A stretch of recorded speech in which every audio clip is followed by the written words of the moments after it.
Good morning, children. Chapter 3 Current Electricity, Lecture number 12. अब इसमें हम पढ़ने वाले हैं कॉम्बिनेशंस ऑफ सेल्स. आप बच्चे पहले पढ़ चुके हो रेजिस्टर्स की सीरीज़ में कनेक्शन, है ना. सबसे पहले हमने कैपेसिटर्स की पढ़ी थी. कैपेसिटर्स को जब हम सीरीज़ में लगा रहे थे तो 1/CS is equal to 1/C1 plus 1/C2 plus dot dot dot plus 1/CN, इस तरह से आ रहा था. And when the capacitors were in parallel, it was C1 plus C2 plus C3 dot dot dot Cn if it is n number of capacitors अगर है. फिर resistors को किया हमने. अगर resistors को सीरीज़ में लगाते हैं तो ये R1 plus R2 plus R3 plus dot dot dot plus Rn था. और जब पैरेलल में होते थे तो इक्विवेलेंट रेजिस्टेंस ऑफ पैरेलल आता था 1/R1 plus 1/R2 plus 1/R3 plus dot dot dot upon Rn. और रही बात एनर्जी की, तो एनर्जी में तो कैपेसिटर्स की जो एनर्जी होती थी, चाहे वो सीरीज़ में पैरेलल में, we use to simply add the energy of individual capacitor. अब बच्चे हमने जो है सेल्स देखने हैं. ठीक है, सेल्स में क्या होता है उससे पहले मैं थोड़ा सा आपको बता दूं कि लेक्चर नंबर 9 में हम लोगों ने पढ़ा था एक EMF, इलेक्ट्रोमोटिव फोर्स और टर्मिनल पोटेंशियल डिफरेंस, है ना. तो बच्चे इसमें सेल बताया हुआ था आपको. मेनली सेल्स के बीच का जो ये कोई भी आपने सप्लाई दी है तो किसी भी सर्किट में हम ऐसे सप्लाई देते थे ना, फिर रेजिस्टेंस इज देयर एंड ऐसे इस तरह की सप्लाई दे देते थे. तो ये हम बोलते थे ये this is positive terminal, this is negative terminal. एक खास बात, ये हाई पोटेंशियल होता है, ये लो पोटेंशियल होता है. करंट हमेशा इसमें से ऐसे निकल के जाता है और ऐसे वापस, जितना करंट निकलता है उतना ही करंट वापस आता है. ये बेसिक चीज़ें हमेशा ही मैं जब ये चैप्टर में सर्किट्स आ रहे हैं तो हर बार बता रही हूँ. जब बात आती है EMF की, तो इसका जो ये सर्किट है, ये जो सेल है आपका, इसी के बीच का पोटेंशियल डिफरेंस है. जब कोई करंट नहीं ड्रॉ हो रहा है, देखो यहाँ पर तो ये लगा हुआ है, तो दिस इज़ नॉट EMF, है ना. ये क्या है, टर्मिनल पोटेंशियल डिफरेंस है. इन दोनों इलेक्ट्रोड के बीच में अगर यहाँ पर मैं एक वोल्ट मीटर लगा देती हूँ इसके पोटेंशियल को नापने के लिए कि कितना है इस टर्मिनल आपके सेल के टर्मिनल्स के बीच में जो पोटेंशियल डिफरेंस है, तो ये जो वोल्ट मीटर है ये नापता है आपका टर्मिनल पोटेंशियल डिफरेंस. जब क्या है, करंट इसमें फ्लो कर रहा है. अगर करंट नहीं फ्लो कर रहा है, ये यही सेम सर्किट है, ये एक्सटर्नल रेजिस्टर लगा हुआ है और यहाँ पे आपकी ये सेल है, लेकिन ये ओपन है. दिस इज़ ओपन सर्किट, है ना. This is closed. क्लोज्ड का मतलब होता है ऑन, ओपन का मतलब होता है ऑफ, नो करंट. यहाँ पे नो करंट, ठीक है. इसमें क्लोज का मतलब होता है ऑन है, यानी ये की जो है ये लॉक की हुई है, तो सर्किट ऑन है.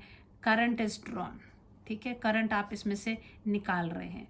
तब जब ये वोल्ट मीटर नापता है वो क्या देता है, टर्मिनल पोटेंशियल डिफरेंस. ये भी इन दोनों टर्मिनल्स के बीच का पोटेंशियल डिफरेंस है जब इस सेल से करंट क्या है, निकाल रहे हैं. इधर पर जो वोल्ट मीटर होगा वो EMF नापेगा, क्योंकि इसमें कोई करंट जो है वो फ्लो नहीं कर रहा है. तो इसमें कई बार क्वेश्चन बच्चों आ जाता है कि इन दोनों के बीच में डिफरेंस बताइए. सो बेसिक फर्स्ट जो डिफरेंस आप लिखेंगे that will be the main point, जो मैंने बताया कि ये सेल्स के टर्मिनल के बीच का पोटेंशियल डिफरेंस है. एक में जो है करंट ड्रॉ हो रहा है, एक में. So electromotive force, no current is drawn. The potential difference in potential between the two terminals of the cell when no current is drawn from the cell. ठीक है, करंट ड्रॉ नहीं कर रहे हैं, तब कौन हो गया, इलेक्ट्रोमोटिव फोर्स. और जब आप उसमें से करंट ड्रॉ कर रहे हैं तब हो गया ये. तो करंट करंट निकाल रहे हैं, इसका मतलब क्या है, आपका सर्किट कैसा है, क्लोज सर्किट है, सॉरी ओपन सर्किट है, ऑफ सर्किट है, उसमें से कोई करंट नहीं निकल रहा है. So this value is measurable when the circuit is open, है ना. ओपन का मतलब ऑफ और circuit is close means on. जब की को लगा दिया है तो इसमें ही आ जाएगा. EMF जो होता है वो इस बात पर डिपेंड नहीं करेगा कि सर्किट में क्या, ये बाहर क्या रेजिस्टर्स लगे हुए हैं, कुछ नहीं. उससे एक्सटर्नल सर्किट के रेजिस्टेंस से इसको कोई लेना देना नहीं है. लेकिन टर्मिनल पोटेंशियल इस R के ऊपर डिपेंड करता है, बाहर जो क्या है. लेकिन जो इसका जो इलेक्ट्रोमोटिव फोर्स है वो केवल टाइप ऑफ सेल पर डिपेंड करता है. EMF is independent of resistance of external circuit and depends on type of cell, जबकि ये किस पे डिपेंड कर रहा है, रेजिस्टेंस ऑफ एक्सटर्नल सर्किट पे भी। ईएमएफ ऑफ सेल हमेशा क्या होता है, ग्रेटर देन दी टर्मिनल पोटेंशियल डिफरेंस। ये कब की बात हो रही है, जब आप सेल से करंट ले रहे हैं। एक बात बस याद रखनी जो आपने है कि जब चार्जिंग करते हैं सेल को, सेल की जब चार्जिंग होती है तो बाहर से एक सोर्स लगा होता है, उस वक्त जो है आपका जो टर्मिनल पोटेंशियल होगा that will be greater than the EMF. Otherwise normal जब सेल को आप सर्किट में लगाते हैं तो ये आपने याद रखना है that EMF of the cell is always greater than the potential difference. Terminal potential क्या है, लेस देन ईएमएफ है। ये जो वर्ड है आपको potential difference of electric source के बारे में बताता है, और ये क्या कहता है कि सर्किट के किसी भी दो पॉइंट्स के बीच में जो पोटेंशियल डिफरेंस है उसको मेजर करता है ना। ये दो पॉइंट्स आपको दिए हुए थे, ये है, इनके बीच में जो पोटेंशियल डिफरेंस, जबकि ये क्या है, सिर्फ इलेक्ट्रिक सोर्स के लिए है बात हो रही है। ये जो है दिस इज द सोर्स, ये वर्ड सोर्स के लिए होता है, और टर्मिनल पोटेंशियल जो उसका इलेक्ट्रिक करंट के सोर्स के बारे में जब बात करेंगे दैट इज इलेक्ट्रोमोटिव फोर्स। जब इलेक्ट्रिक करंट के इफेक्ट की बात कर रहे हैं तो that is a terminal potential. So last point is it is related to source of electric current and it is general term indicating effect of electric current. तो ये 6 पॉइंट्स आप लिखेंगे तब आपको पूरे 3 मार्क्स जो है डिफरेंस के क्वेश्चन पे मिलेगा। Now the next is cell in series. So series में जो सेल हैं आपको बुक्स में directly n number of cells identical cell लेके कब मैक्सिमम करंट आ रहा है डायरेक्ट इसी तरह से होता है, लेकिन हम स्टेप बाई स्टेप चलेंगे। अब मैं क्या करती हूँ, मैं आपको 2 सेल्स देती हूँ। मान लीजिए आपके पास ये एक सेल है, ठीक है, इसकी ईएमएफ जो है E1 है, इंटरनल रेजिस्टेंस इसकी R1 है, फिर एक और सेल लगा है दूसरा और इसकी इंटरनल रेजिस्टेंस है R2, ठीक है। ये तुम्हारे ये पॉइंट ए और बी के बीच में सिंपल से 2 सेल ले लेते हैं ना। इसकी ईएमएफ है E2, और ये जो पोलैरिटी ऑफ सेल जब ऐसे एक का नेगेटिव अगले के पॉजिटिव में लग गया है तो एक जैसा लग रहा है, तो polarity of cell is same. तो ये पहला केस ले रहे हैं हम, when polarity of cells is same, ठीक है। और हम A से मान लीजिए हम जो पाथ अडॉप्ट कर रहे हैं, हमेशा हम पाथ की बातें करते हैं, this is the path we are adopting. A से हम B की तरफ जा रहे हैं, ठीक है। इसका इक्विवेलेंट सर्किट भी बनाएंगे कि इसका नेक्स्ट इक्विवेलेंट सर्किट जो है वो क्या आएगा। तो चलिए, if we move along the path from A to B, ठीक है, तो क्रिचॉफ्स लॉ को इस्तेमाल करेंगे यहाँ पे। Now what will happen is that जो पोटेंशियल एट A, जब हम A पर हैं, A से B चल रहे हैं, so potential at A, then हम आगे चले, हमें कौन मिला, एक सेल मिला जिसका पॉजिटिव टर्मिनल पहले मिल गया। तो आपको मैंने बताया वह सेल में हमेशा बच्चे याद, अच्छा इसमें तो एक तो करंट की डायरेक्शन डिसाइड, सबसे पहला काम होता है जब भी कोई सर्किट दिखे तो करंट की डायरेक्शन डिसाइड करो। तो देखिए अब जैसे मान लीजिए ये इधर से ये पॉजिटिव टर्मिनल, इसमें से करंट निकलेगा ना, और ये कोई एक्सटर्नल सर्किट है, मान लीजिए ये ऐसा घुमा के मैंने डॉटेड लाइन से बनाया, this is the external circuit, ठीक है। तो ये ऐसे करंट जाएगा और ये वापस यहाँ को आएगा, एक सेल से निकाल के हम डिसाइड कर देते हैं दिस इज व्हाट वी है। तो जितना करंट इसमें से, मान लीजिए आई करंट निकल रहा है, तो वो आई करंट वापस इसमें आ जाएगा, ठीक है। यहाँ कोई ब्रेकेज नहीं है कि अलग अलग रास्ते हो रहे हैं, I current is going and then it is coming back here.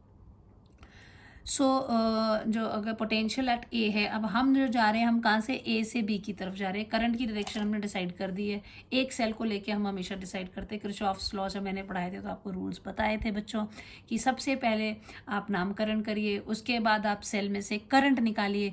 Cell से करंट निकालने के लिए आप एक सेल से निकालिए, चाहे 2 से निकालिए, जितना उसे भी निकालें, लेकिन जब उसका डिस्ट्रीब्यूशन होता है तो किरचॉफ्स का पहला law that is Kirchhoff's current law का ध्यान रखते हुए उनका डिस्ट्रीब्यूशंस करेंगे। और मेन बात हमेशा याद रखना, अगर 2 सेल हैं तो जिसका पोटेंशियल ज़्यादा है उससे ही निकालें तो बेटर रहेगा। और पॉजिटिव टर्मिनल से जितना करंट निकल रहा है उतना ही करंट उसके नेगेटिव टर्मिनल में वापस आना चाहिए जब आप डिस्ट्रीब्यूशन कर देते हैं, ठीक है। तो अब हम मान लीजिए ए से बी की तरफ मूव कर रहे हैं, तो पोटेंशियल एट ए, तो वी ए पे तो चलो पोटेंशियल ए है, वी ए है। फिर आगे चले तो हमारे पॉजिटिव सेल मिला, तो सेल में भी मैंने आपको बताई हुई थी, जब भी आप ऐसे जाते हैं, पॉजिटिव से नेगेटिव की तरफ जाते हैं, तो EMF जो होता है दैट इज़ नेगेटिव। और जब भी आप नेगेटिव से पॉजिटिव की तरफ जाते हैं तो E इज़ प्लस, ठीक है ना। पॉजिटिव से नेगेटिव मीन्स हाई पोटेंशियल से लो पोटेंशियल जाएंगे तो -E, लो से हाई जाएंगे तो +E।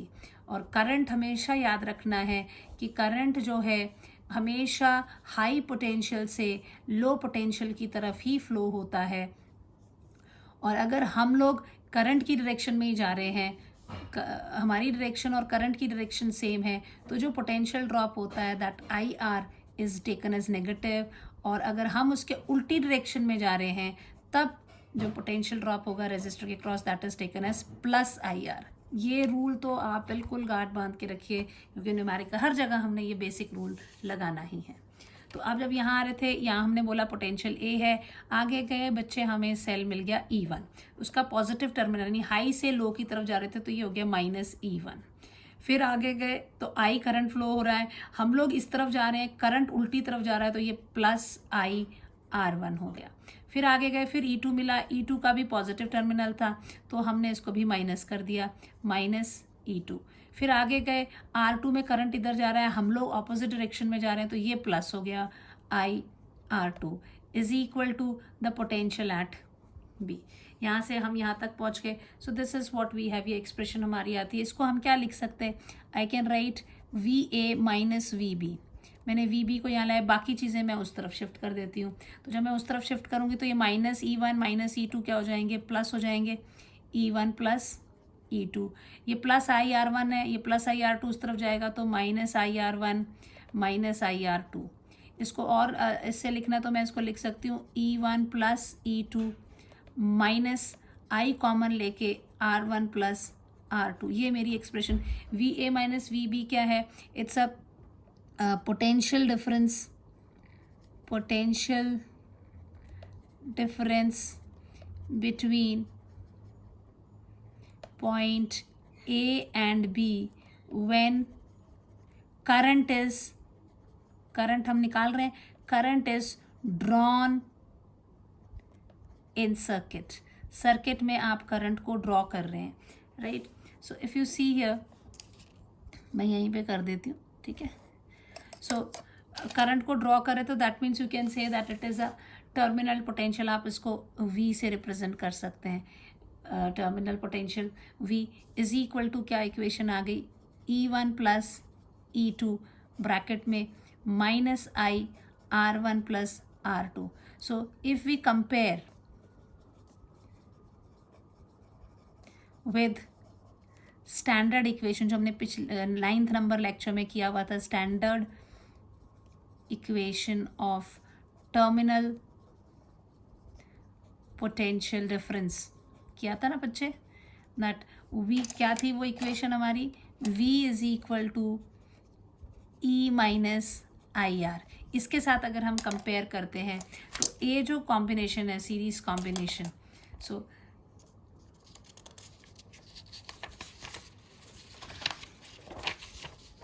with this we conclude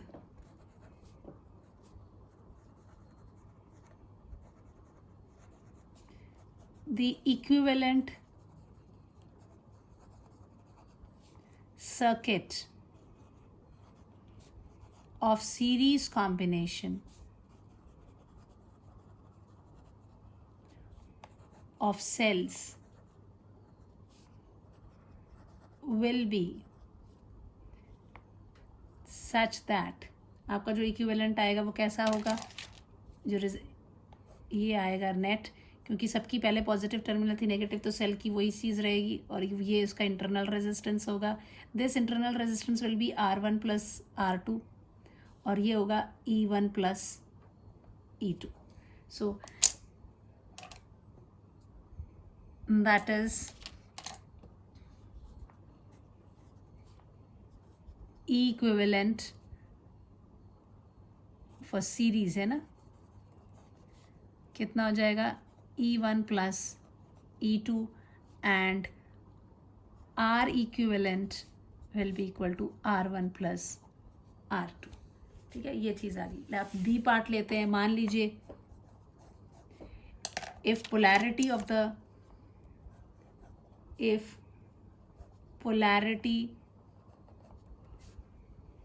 of cells is changed, ठीक है, पहले तो ऐसा था ना, एक का नेगेटिव अगले के पॉजिटिव में लगा हुआ है, अब पोलैरिटी बदल देते हैं, यानी कैसा सर्किट होगा आपका, ये आपका हो गया पहला सेल, इसकी ईएमएफ हो गई E1, इसकी इंटरनल रेजिस्टेंस हो गई R1, अगला वाला जो है इसमें नेगेटिव आ गया, इधर पॉजिटिव, तो पोलैरिटी क्या हो गई इसकी, बदल गई, ये इसका इंटरनल रेजिस्टेंस और ये है R2, ये सेम पॉइंट A है, सेम पॉइंट B है, फिर से आप इसको लगाते हैं, चेक द पोटेंशियल्स, ये इस तरह से मान लीजिए एक्सटर्नल सर्किट में कनेक्टेड है, ये मान लीजिए कनेक्शन है, तो करंट इसमें से क्या हो रहा है, ड्रॉ हो रहा है ना, तो आपको करंट की डायरेक्शन भी दिखानी पड़ेगी, ये मैंने दिखा दी, I इज़ द करंट निकला है, वापस भी जो करंट आएगा वो I आने वाला है, दिस इज करंट की डायरेक्शन हो गई। नाउ अप्लाइंग किरचॉफ्स लॉ,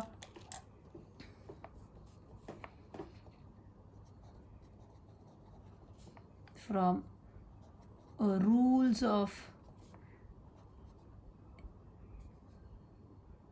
या साइन कन्वेक्शंस हो सकते हैं ना, from sign conventions of Kirchhoff's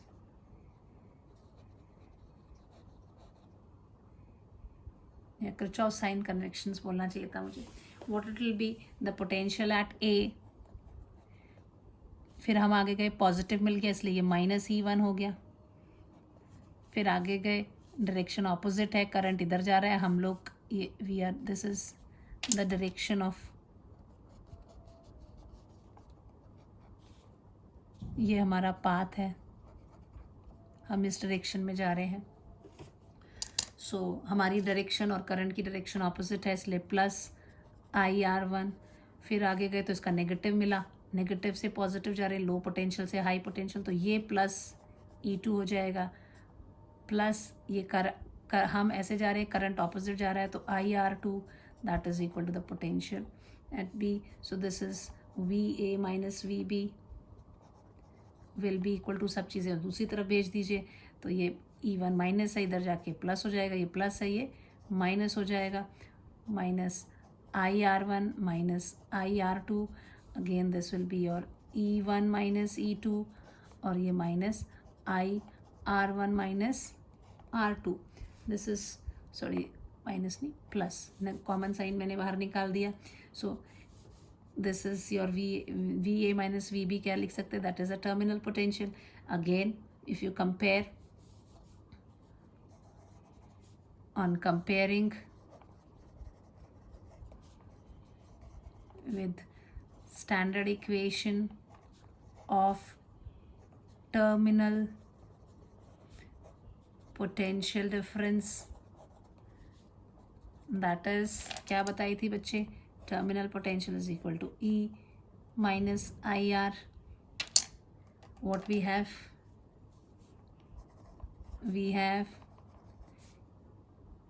E equivalent is equal to E1 minus E2, right, और हमेशा जो माइनस होता है that is bigger EMF minus smaller, ये याद हमेशा रखना,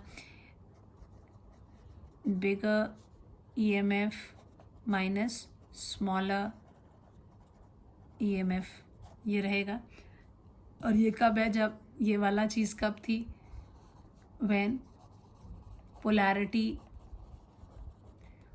ऑफ सेल्स इज सेम, और अब जो कर रहे हैं इधर वाला polarity of sales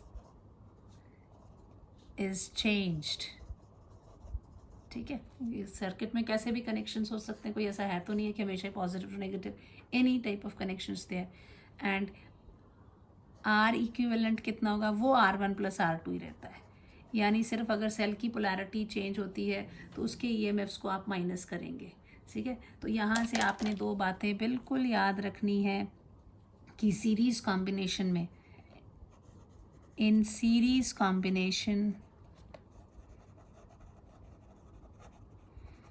of cells first point, internal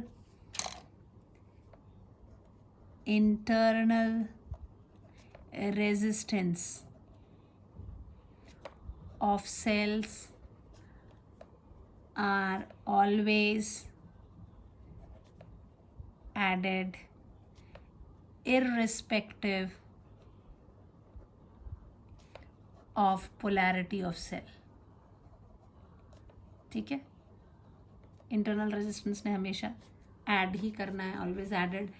EMF जो है, EMF of cells will be added if polarity same of cell is same, and EMF of cells will be subtracted. कब subtract करेंगे? If polarity is different. ठीक है बच्चे, अब पता लग गया, कॉन्सेप्ट क्लियर है. अब हम आते हैं कि अगर मान लीजिए n नंबर ऑफ सेल्स हैं तो आप कैसे करेंगे. ठीक है, I'll see this now. n number of cells लेते हैं और आइडेंटिकल सेल ले लेंगे. ठीक है, and will see that what is the current in the circuit. अब अलग अलग पता तो आपको लग ही गया कि चाहे आपके सेल्स जो हैं उनकी जो ईएमएफ है वो ऐड हो जाती है अगर पोलैरिटी सेम है, और अगर पोलैरिटी डिफरेंट है तो सब्ट्रैक्ट इंटरनल रेजिस्टेंस ने तो ऐड ही होना है. Now will take that identical current in a circuit having n identical cells,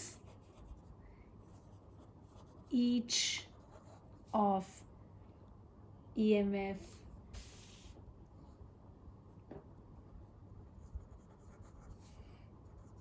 E connected in series. आपने सीरीज में कनेक्ट किया है. ठीक है बच्चे, तो अब हम सर्किट बना लेते हैं. ये लीजिए, ये हो गया आपका पहला सेल, ये इसकी इंटरनल रेजिस्टेंस. फिर दूसरा सेल, ये इसकी इंटरनल रेजिस्टेंस. तीसरा सेल, ये इसकी internal resistance. And dot dot dot dot dot करते हुए आपके पास ये nth सेल हो गया, ये इसकी internal resistance.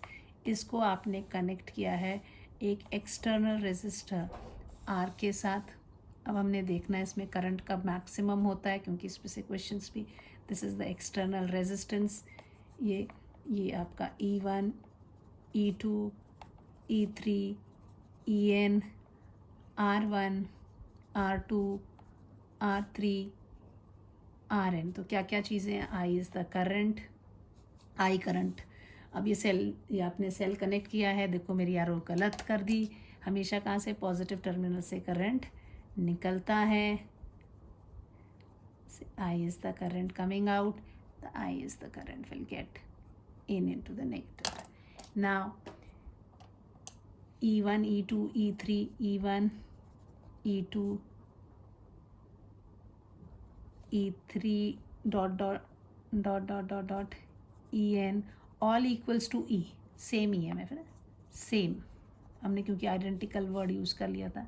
Same value, same.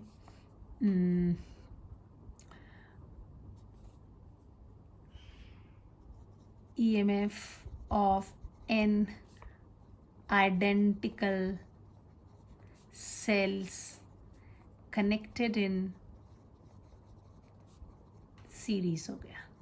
ठीक है, R1, R2, R3 dot dot dot. क्योंकि ये इंटरनल रेजिस्टेंस तो आपके इसमें दिए हुए हैं. दिस इज इक्वल टू से R, आइडेंटिकल है.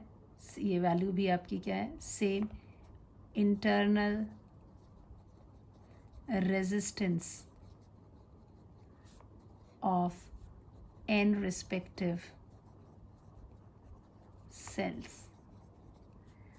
R जो है that is a resistance connected in the outer circuit, so external resistance कह दीजिए इसको, ठीक है. External resistance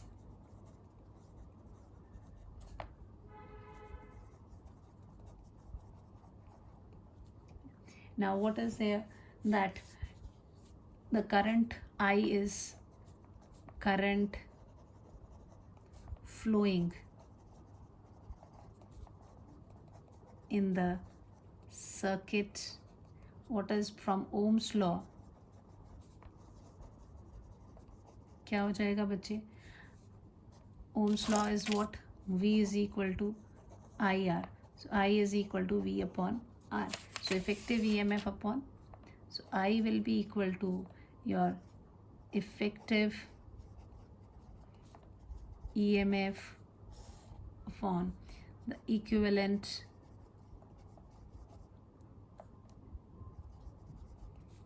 resistance, ठीक है. Now what we have, as cells are in series, और हमने भी पढ़ा था कि जो E इफेक्टिव होता है, E effective that will be equal to what? E plus E plus E plus, सबकी पोलैरिटी उनकी सेम ही है, प्लस E कितना? N times, so this will be equal to N into E. और R effective internal resistance that will be R plus R कितनी बार? N sales हैं, so N times, so this is NR. Capital R and R effective are connected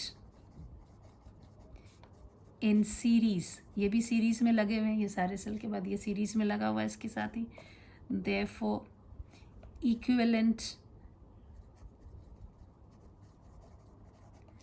resistance कितना हो जाएगा? That will be equal to capital R plus NR. Series में लगा हुआ है, सो series में कनेक्टेड इन सीरीज होने के कारण ये आ गया. This is first substituting in equation 1. अब 1 इक्वेशन में डाल देंगे तो क्या हो जाएगा? I will be equal to N times E upon R plus NR. This is what we have, ठीक है. Now ये फॉर्मूला आपको याद रखना है. अब इसमें केस देखते हैं. केस 1, ठीक है. अगर ये R जो है एक लेंगे, this R is very much greater then NR, तो क्या हो जाएगा? इसको आप नेग्लेक्ट कर सकते हैं. We can neglect NR. 2 cases लेंगे, ठीक है. एक लेंगे R is very much less than NR, एक लेंगे दिस. इस वाले में क्या हो जाएगा? वी कैन नेग्लेक्ट, किसको नेग्लेक्ट करें? जो छोटा वाला है. इधर R को नेग्लेक्ट करेंगे, यहाँ पे NR को. सो I की वैल्यू कितनी हो जाएगी? N upon E divided by this NR जो है आप इसको नेग्लेक्ट कर दे रहे हैं, तो this is equal to R. So this is equal to N upon E by R. So E by R is current by single cell, which is equal to N into current by single cell, है ना. N times I will be. So this is maximum. तो condition आपने याद रखनी है. For maximum current, external resistance should be more than this. अब इसमें डालते तो क्या हो जाना था? इसने आप इसमें I इज इक्वल टू हो जाना था N ही तो था ही, अपॉन क्या जाना था? N इंटू R, तो N से N कट जाना था. This is what E upon R, current due to single cell. So this ये जो है, this is not a single cell के साथ ही आ रहा है, तो लार्ज नंबर इतने सारे सेल जोड़ो और करंट जो है वो एक सेल के बराबर आए तो कोई काम का ये नहीं है. This is when if you want maximum current in the series combination, then the external resistance should be much more than the internal resistance of the cell. तो यहाँ से मैं एक यहाँ स्टार बना के लिख देती हूँ इसी पॉइंट से. to get maximum current in from series combination of cells, R should be greater than, very much greater than the total internal resistance. ठीक है, that is R should be much greater than the R effective total internal जो resistance है उससे ये काफ़ी ज़्यादा होना चाहिए, तभी आपको आएगा. ये वाला जो है इस वाले में लॉस है, इसमें आपको मैक्सिमम आ रहा है, ये मिनिमम है. सो नो यूज़ है ना. ये कंडीशन कई बार ऐसे घुमा के दे देते हैं कि what should be the condition to get maximum current in series combination of the cell. Theory में कुछ है तो आपको पता होना चाहिए कि कब सीरीज में मैक्सिमम करंट जो है वो आता है. ठीक है, इस पे से जो numericals I will take a separate lecture for that. अभी ये हो गया आपका सीरीज कॉम्बिनेशन खत्म. Now will come on the parallel combination. तो पैरेलल कॉम्बिनेशन में भी हम पहले 2 सेल को देखेंगे, उसके बाद हम जनरल n सेल का निकालेंगे. ठीक है, so B part will start. Parallel combination of cells. ठीक है, इसमें भी आपका पहला वाला, जैसे जब हमने सीरीज पढ़ा, सीरीज कॉम्बिनेशन पढ़ा, इसमें हमने ए पढ़ा when polarity is of the cell is same. फिर हमने बी पढ़ा if polarity of the cell is changed. Then इसमें सी पढ़ा that is when an identical cells each of EMF was connected in series. ठीक है, ऐसे ही हमने इसके भी पैरेलल कॉम्बिनेशन के भी देखने. तो पहला इसमें से भी इसका आप पहला पार्ट पढ़ेंगे, that is when polarity of 2 cells या 2 सेल्स या simple cells is same. Polarity जो है वो सेम है, इसका मतलब पॉजिटिव पॉजिटिव. आप ये देखो, जब सीरीज में थे तो ये ऐसे लगे हुए हैं, नेगेटिव उसके पॉजिटिव में, इसको बोलते हैं पोलैरिटी सेम. पैरेलल है उसमें पोलैरिटी कब सेम बोलेंगे, जैसे आपका ये सेल हो गया, इसकी ये इंटरनल रेजिस्टेंस होगी, E1 इसकी EMF, R1 इसकी ये, और दूसरा वाला सेल जो है ये आपका E2 हो गया, ये इसकी इंटरनल रेजिस्टेंस हो गई. एंड यहाँ इस तरह से है. अब यहाँ पे मान लीजिए ये एक्सटर्नल सर्किट से ऐसे कनेक्टेड है, जैसे वहाँ पे भी हम कनेक्ट कर रहे थे, इधर पे भी हम इसको ऐसे, this is external circuit. External circuit है आपका. अब इसका अच्छा एक और इसका इक्विवेलेंट सर्किट हमने नहीं बनाया. दिस ये जो चीज़ थी आपकी, जैसे इसमें हमने ये सेल था, इसका इक्विवेलेंट सर्किट वाज, हमने कहा दिस इज इक्विवेलेंट सर्किट है ना. ये आपका क्या है, we conclude the equivalent circuit जो है ये इस तरह का आपको दिखाई पड़ेगा. आप इस वाले में आप जो है दोनों सेल इनकी पोलैरिटी डिफरेंट है, तो इसका जो इक्विवेलेंट सर्किट आप बनाओगे तो आप उसके उस सेल को ड्रॉ करोगे जिसका EMF बड़ा है. जैसे मान लो if E1 is greater than E2, तो इक्विवेलेंट सर्किट आपका आ जाएगा, E1 है positive terminal, negative, and then इसकी इंटरनल रेजिस्टेंस. ठीक है, आप इसको लिखोगे this is equal to E1 minus E2, और ये है R1 प्लस R2. ठीक है, अगर आपका if E2 is greater then E1, E2 बड़ा है तो E2 में कैसा आ रहा है आपका सेल, नेगेटिव एंड पॉजिटिव, ठीक है। और यहाँ पे इसकी वैल्यू कितनी होगी, राइट, E2 माइनस E1, और ये बात समझ आ रही है ना बच्चे, this will B R1 plus R2, क्योंकि ये तो ऐड ही होता है, ये चीज़ सब्ट्रैक्ट हो जाती है। तो जो बड़ा है, अगर ये बड़ा है तो बड़े वाले का साइन देखो क्या है, पॉजिटिव है ये, तो ये आपके क्या हो गए, इक्विवेलेंट सर्किट, इक्विवेलेंट सर्किट्स। समझ आ रहा है बच्चों, ऐसे ड्रॉ करना है जो नए final answers. This is what we have. अब इस वाले का जो सीरीज कॉम्बिनेशन हमने देखा, इसका भी इक्विवेलेंट सर्किट बनाना पड़ेगा, तो मैं यहीं ड्रॉ कर देती हूँ। जो इक्विवेलेंट सर्किट आएगा,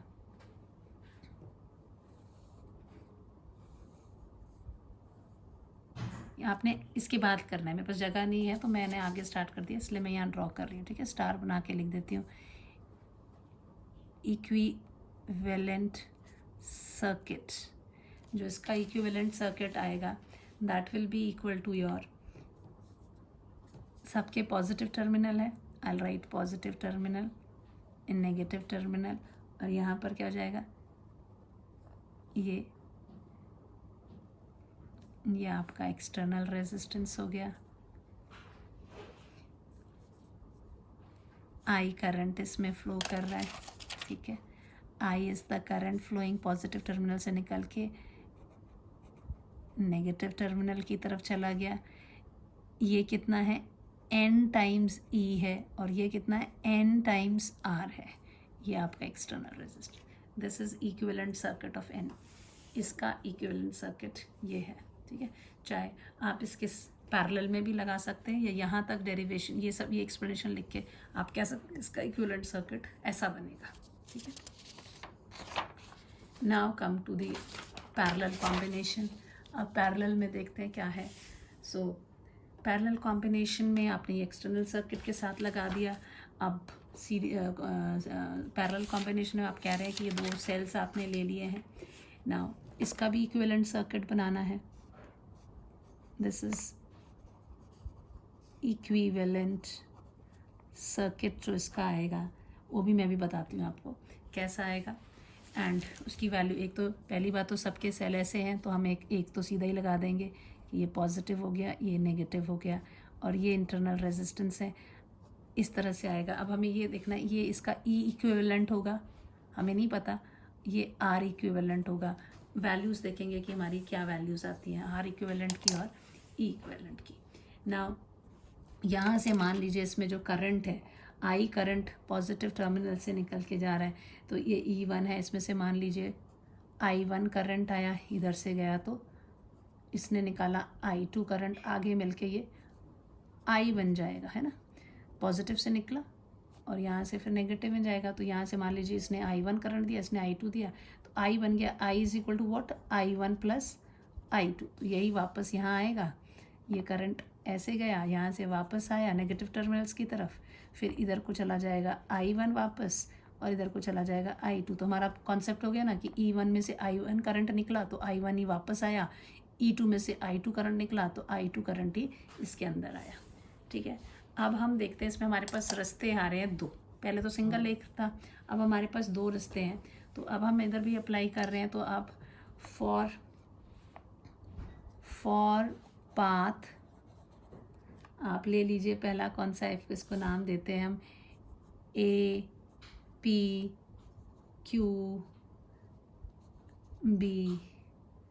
इसका नाम दिया T, इसको दिया S। सो अब पहला पाथ लेते हैं हम APQB। इस वाले पाथ में चलते तो क्या होगा, potential at A plus, positive terminal आया तो माइनस हो जाएगा, माइनस E1। फिर आगे गए, करंट की डायरेक्शन ऐसी है और हम जा रहे हैं ऐसे, है ना, we are going like this, ये वाला पाथ हमने लिया है, this is the path we are going. So plus I1 R1 is equal to potential at B. So this is potential at A minus potential at B is equal to E1 minus IR1. So this is what terminal potential, क्योंकि ये वो potential है electrodes के बीच में जब current उसमें से draw किया जा रहा है. So V is equal to क्या आ गया हमारा, this is equal to E1 minus IR1. यहाँ से आपको अगर I1 की वैल्यू निकालनी, दिस इज I1 ना, I1. सो यहाँ से आपकी I1 की, this will imply that I1 की जो वैल्यू है that is equal to E1 minus V upon R1. ठीक है. अब लेते हैं similarly for path.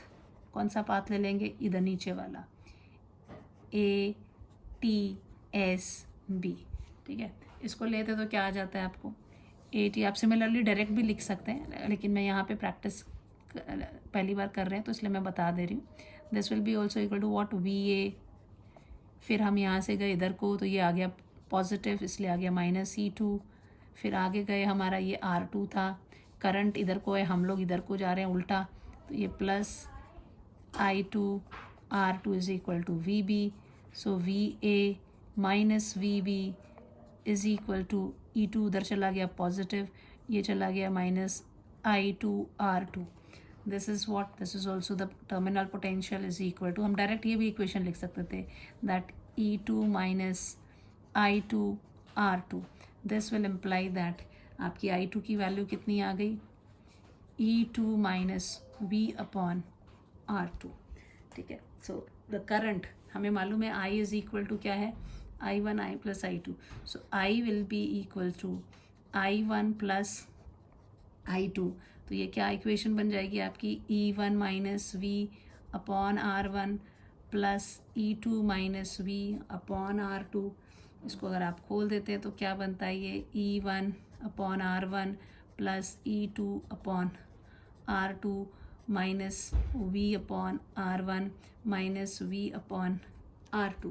This will be equal to what, E1 R1 plus E2 upon R2. एक ये टर्म हो गई हमारी, माइनस इधर V कॉमन निकाल लें तो क्या बचता है, 1 upon R1 minus 1 upon R2. This is equal to I. अब इसको बिल्कुल वही पुरानी इक्वेशन, V को अकेला छोड़ेंगे तो क्या हो जाएगा, इसको उठा के मैं यहाँ ले आती हूँ. ठीक है. तो ये उठा के मैं यहाँ ले आई, पूरी की पूरी जाएगी, तो ये V ब्रैकेट भी ले लेते हैं अभी, 1 upon R1 minus 1 upon R2. और this will be equal to E1 upon R1 plus E2 upon R2. ये ऐसे ही है. अभी I को मैं यहाँ भेज देती हूँ तो माइनस I हो जाएगा.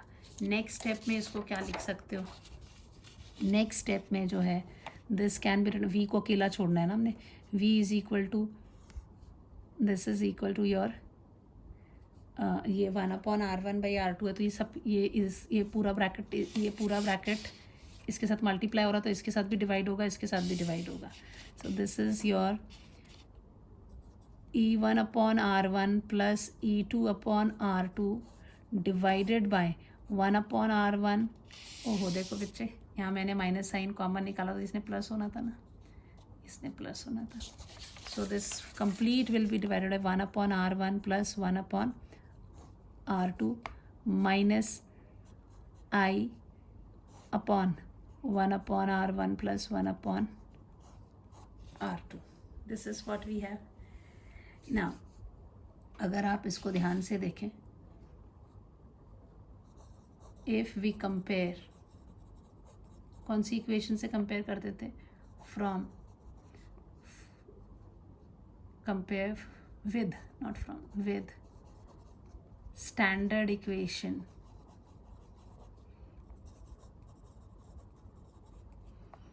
for terminal potential difference. What was that? V is equal to E minus IR होता है. इन दोनों को अगर आप कंपेयर करते हैं तो E इफेक्टिव कितना आ रहा है आपका, जो आपका E इक्विवेलेंट कितना आ रहा है, दैट इज़ इक्वल टू बड़ा सा कोई E1/R1 plus E2/R2 whole thing divided by 1/R1 plus 1/R2, इतना बड़ा है ना। एंड R इक्विवेलेंट क्या आएगा आपका, सो ये तो नीचे आ गया, ये तो R, this is R, so this R equivalent ऐसे डायरेक्ट नहीं लिख सकते ना, will write 1/R equivalent will be equal to 1/R1 plus 1/R2। ये आपकी आती है पैरेलल कॉम्बिनेशन के लिए, ठीक है। अब इसके ऊपर भी न्यूमेरिकल्स करेंगे, लेकिन वो अलग वीडियो बनाने वाली हूँ। अब आप ले लीजिए n सेल्स ले, अच्छा अब इसमें भी अगर मान लीजिए पोलैरिटी जो है वो चेंज हो जाती है, तो आपके जो EMF हैं ये सिर्फ प्लस की जगह क्या आ जाएगा, माइनस की साइन के साथ आप करेंगे। So if that is the polarity is changed. यहाँ पे सिर्फ नोट बना के लिख देते हैं, क्योंकि नोट आपको याद रखना है। If polarity of cells changes, तो आपको क्या करना है, E equivalent will be equal to E1/R1 minus E2/R2 whichever is greater divided by 1/R1 plus 1/R2 ही रहने वाला है, और 1/R इक्विवेलेंट इसका कुछ नहीं है, इसने तो 1/R1 प्लस 1/R2 रखना है, ठीक है। ये सब्ट्रैक्ट हो जाएगा। यहाँ सिर्फ एक और चीज़ याद रखनी है कि सब्ट्रैक्ट ग्रेटर EMF स्मॉल, मतलब greater minus smaller, remember greater minus smaller है, मैं लिखना चाह रही थी स्मॉलर फ्रॉम द ग्रेटर। तो दिस इज़ व्हाट, ये आपके दिमाग में न्यूमेरिकल्स होते हैं जिसमें थोड़े से सेल्स हैं, तो आपको जब करना पड़े इक्विवेलेंट सर्किट ड्रॉ करना पड़े तो ऐसे, तो आपका जो आपने शुरू में ड्रॉ किया है ये इक्विवेलेंट सर्किट ड्रॉ किया था ये, कि इस तरह से आएगा इक्विवेलेंट सर्किट। तो क्या वैल्यू हो गई इसमें, आपको जो याद रखनी, E इक्विवेलेंट की वैल्यू कितनी निकाल दी हमने, E equivalent will come out to be E1/R1 plus E2/R2 whole thing divided by 1/R1 plus 1/R2, and 1/R equivalent will be equal to 1/R1 plus 1/R2। ये वैल्यूज़ आपको याद होनी चाहिए, ठीक है। हमने ये चीज़ यहाँ पे निकाल के प्रूफ कर दी है। अपने जो फोल्डर्स हैं वो तैयार रखिए आप, ठीक है, जिसमें सारे फॉर्मूलाज आपके होने चाहिए। अब हम लेते हैं कि n सेल्स जो हैं वो पैरेलल में लगे, m cells connected in parallel, क्योंकि अभी हमने एक करना मिक्स्ड कॉम्बिनेशन भी करना, ये मैं अगले इसमें ही कर पाऊँगी क्योंकि इसमें हो नहीं पाएगा। सो देखते हैं, अगर टाइम बचता है तो I do in this lecture only, otherwise I have to stop recording. Now we will have this cells in parallel combination.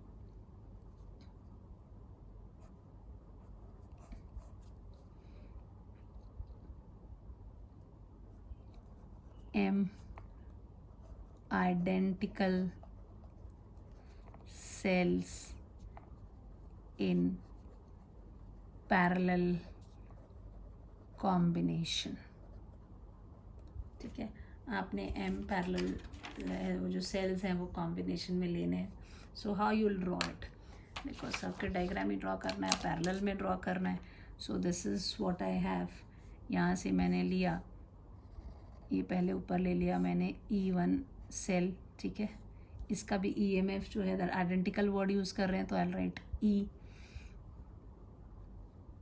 अगर ऐसे E1 लिख लेती हूँ, बाद में भी मैं कर सकती हूँ, आइडेंटिकल वर्ड यूज़ किया हुआ है, आइडेंटिकल सेल्स हैं। सो बाद में आप उसको लिख सकते हैं कि इक्वल टू E है, but if you right directly also it hardly matters, आप सीधा लिख सकते हैं कि एन आइडेंटिकल सेल्स हैं, और इन E1 ये जो है EMF उनका हर सेल का है, बहुत सारे सेल्स हैं। ये इंटरनल रेजिस्टेंस हो गया इसका, देन ये आपका दूसरा सेल हो गया, ये इसकी इंटरनल रेजिस्टेंस हो गई, फिर ये आपका तीसरा सेल हो गया, इसकी ये हो गई। फिर बीच में से आपके बहुत सारे सेल्स हैं, ऐसे ऐसे ऐसे ऐसे जाएंगे। अब इन सबको उठा के मैं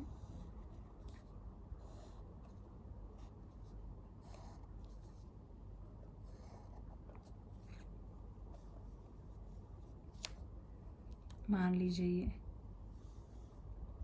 ये आपका mth सेल है।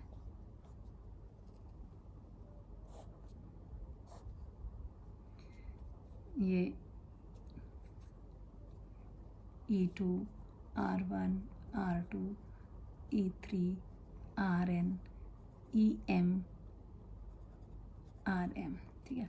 लिखेंगे वैसे ही, this is E1, E2, E3 dot dot dot EM equals to E, same है ना। E1 is equal to E2 is equal to EM is equal to E, same. ये है M identical cells in parallel।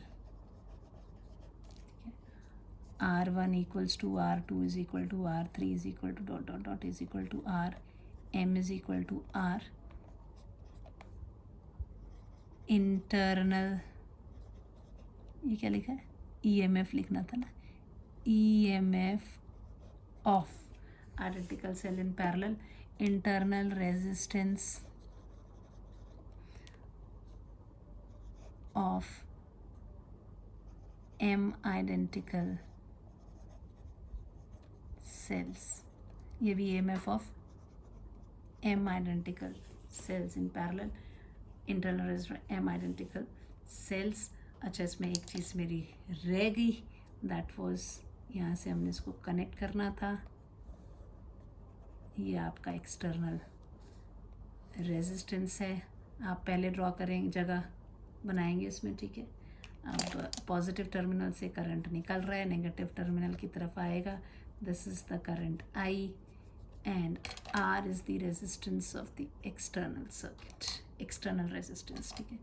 Capital I external resistance and I is the current in the circuit, current in external circuit, ठीक है। अब हमें पता है E equivalent का formula ये है, सो E इक्विवेलेंट कितना हो जाएगा ना, as cells are connected in parallel, ये पैरेलल में लगे हुए हैं, सो E इक्विवेलेंट जो होगा that will be equal to what, E upon R plus E upon R plus E upon R plus dot dot dot dot plus E upon R, कितना M times, है ना। This whole thing divided by 1 upon R plus 1 upon R plus 1 upon R plus dot dot dot plus 1 upon R, कितनी बार M times. This will be equal to what, it will be M E upon R divided by M upon R, right. अब देखो इसमें से क्या cut जा रहा है, M से M कट जाएगा, R से R कट जाएगा, which will be equal to E, that is our EMF of single cell. वो तो हमें पता ही था पहले भी कि पैरेलल में जब लगे होते तो सबका EMF जो है वो सेम होता है, उसका main. So this E equivalent is this.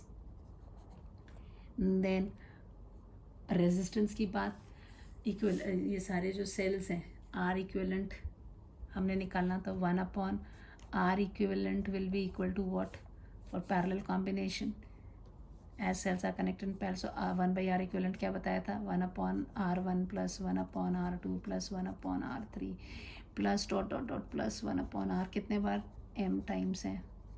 So this will be equal to M upon R। Therefore, using Ohm's law, आप अगर Ohm's law लगाएंगे, so current in the circuit, current in the circuit will be I is equal to total EMF upon the total resistance. या जैसे उसमें लिखा था आप ऐसे ही लिखती, ओहो पीछे वाला पेज छूट गया,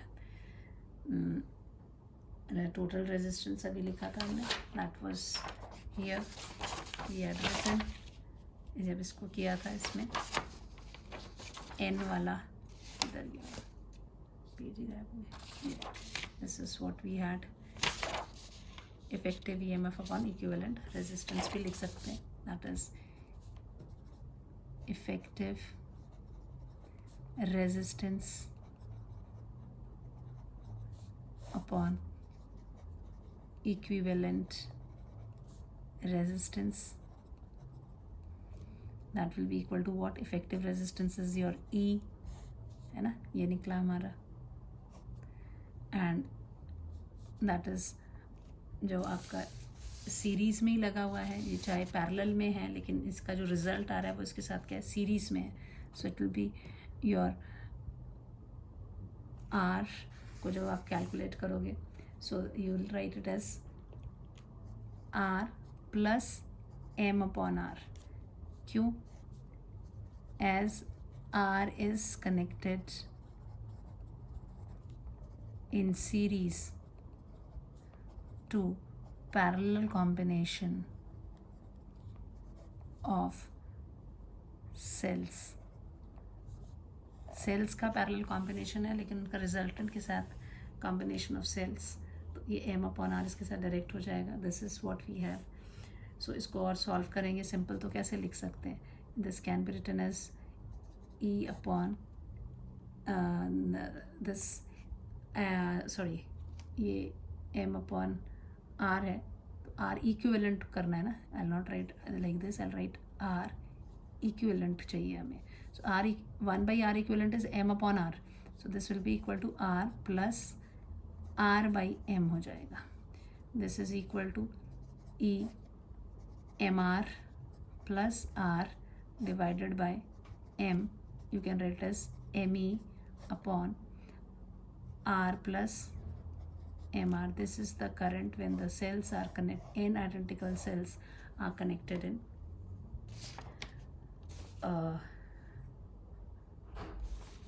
parallel. अब इसके भी हम केसेस देख लेते हैं. I'll use this page, numbering कर दूंगी मैं डिफरेंट. ना केस स्पेशल केस देखते हैं. Special case number 1, if R is very much, जो केस से आपका आया था, R is very much greater than small R ले लेते हैं, R is very much greater than small R, तो क्या हो जाएगा, देन आपका क्वेश्चन नीचे डिनोमिनेटर में क्या था, R plus M plus R जो है that will be equivalent to R, बड़ा है ना आर, तो ये इसमें से ये बड़ा है, तो इसमें से ये चीज़ ऐड कर रहे हो, तो this will be equal to equivalent to R ही आएगा. So R upon M plus R, ये देखिए आपका R upon M plus R है, तो ये बहुत बड़ा है, तो इसमें छोटी सी चीज़ अगर आप ऐड करोगे तो यही चीज़ आंसर आने वाली है. So I will be equal to what, I will become M ही तो ऊपर है ही, डिवाइडेड बाय नीचे क्या आ जाएगा, M into R, so that is equal to E upon R, that is equal to what, current due to single cell. ठीक है, सो ये मिनिमम वैल्यू हो जाएगी, नो यूज़. ऐसे हम क्यों सेल्स को लगाएं कि आपको आउटपुट में जो करंट है वो कम आए. दूसरा केस लेते हैं, when R is less than small R, अगर ये बहुत एक्सटर्नल रेजिस्टेंस है, इसका मतलब देन क्या हो जाएगा, R upon M plus R, this will be equivalent to R को आप इग्नोर कर देंगे, so this value will become equal to R upon M. तो आई की वैल्यू क्या हो जाएगी, this I will be equal to E upon, आप देखिए यहीं पे वैल्यू डाल रहे हैं, दिस इज आई, मैं ये वाले चीज़ को यूज़ कर रही हूँ. आई एम यूजिंग दिस, बाद में हमने इसको सिंपल इसमें कर दिया। यहाँ पर आप एक पहले वाले केस में, इस फर्स्ट केस में आप क्या कर रहे हैं, आर आपका बहुत बड़ा है, आप इसको इग्नोर कर दे रहे हैं, है ना। सो इसको एकदम से तो आप ऐसे नहीं करेंगे ना, इसको तो आप सिंपल एम ई तो ऊपर जाएगा ही है, this R plus R by M जो है उसमें से that will be equal to R, लेकिन ये एम तो ऊपर भी है, बट सिंपल वे में अगर इसको लिखेंगे सो इस इक्वेशन को थोड़ा सा सिंप्लीफाई करके ये इस तरह से लिखेंगे ना, M R plus R upon M. तो यहाँ पर आप इसको इग्नोर कर सकते हैं, एम तो ऊपर चला गया है, so this is equal to E by R आपकी वैल्यू आ रही है, ठीक है। अब दूसरा केस लेते हैं, जब कौन बड़ा है, ये वाला चीज़ बड़ी है, तो answer is R by M, तो ये हो जाएगा ई अपॉन आर को इग्नोर कर देंगे तो क्या आ जाएगा R upon M. So this will be equal to your R upon M, नीचे रह जाएगा, this will be equal to what, I can write this is equal to M ऊपर गया, M E upon R which is equal to M into current due to single cell, that is m times current due to single cell। सो ये I जो होगी वो कैसी value हो जाएगी, maximum. यहाँ पे दो चीज़ें याद रखनी है कि I is maximum in series में कब मैक्सिमम होती है, if R is much much greater than, हमने क्या निकाला था, R is much much greater than M. ये जो आर जो आपका है वो बहुत बड़ा है compare to the internal resistance, जो इफेक्टिव इंटरनल रेजिस्टेंस है ना, एक्सटर्नल रेजिस्टेंस बहुत बड़ा है compare to net internal resistance of cells, है ना। और I is maximum in parallel combination इसमें कब हो जाएगा, if external resistance R is much much much less than the internal resistance of the, या जो आपकी इंटरनल इफेक्टिव इंटरनल रेजिस्टेंस है उसके। सो पैरेलल में एक्सटर्नल से रेजिस्टेंस उसको कनेक्ट करने के लिए आपको से ये वाला फ़ायदे का है, जहाँ पे आपको मैक्सिमम वैल्यू मिल रही है। So this R is, if capital this R should be, external resistance should be much less than the internal resistance, ठीक है। अब यहाँ पे R by M, what is R by M? R by M is the effective resistance ना, so you can say that effective resistance, ये effective resistance, ये भी effective, ये क्या है, ये भी effective resistance है, this is also effective resistance। और R by M अगर मैं लिख देती हूँ इसको, R by M which is effective resistance of cell, है ना, cells in parallel, ये क्या है, effective internal resistance of cell in series,